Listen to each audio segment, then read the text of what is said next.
Manajer PT Parkland World Indonesia, Vina Puspita Batu Aji mengatakan, pabrik jas hanya ada satu di Indonesia dan terletak di Kabupaten Pati.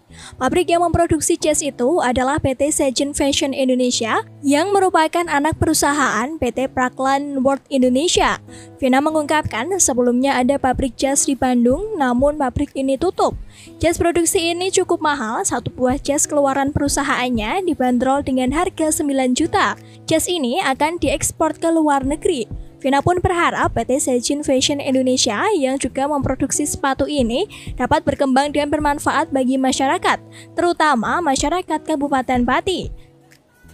Planning tahun ini sih sekitar 1.000 orang, Mas. Jadi untuk sementara setahu saya semua sudah dihandle dari HRD dan itu sudah hampir memenuhi kapasitas sih. Targetnya kalau nggak salah akhir bulan ini sekitar 900 orang sudah masuk kerja. Sementara itu, Kepala DPM PTSP Kabupaten Pati Sugiono mengatakan PT Sejen Fashion Indonesia dapat menyerap tenaga kerja asal Pati. Sedangkan Ketua Kadin Kabupaten Pati Didik Supriyanto berharap PT Sejen Fashion Indonesia dapat bersinergi dengan pihaknya dan UMKM di Kabupaten Pati.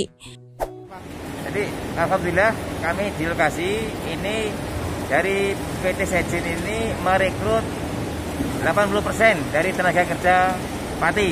Jadi ini suatu keberkahan bagi Pati. Banyak tenaga kerja yang terekrut di sini.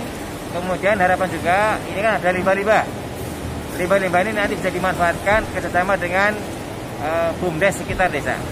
Yang bisa dimanfaatkan dan berguna untuk dimanfaatkan. Dari Pati, Umar Hanafi, Mitra Pos melaporkan.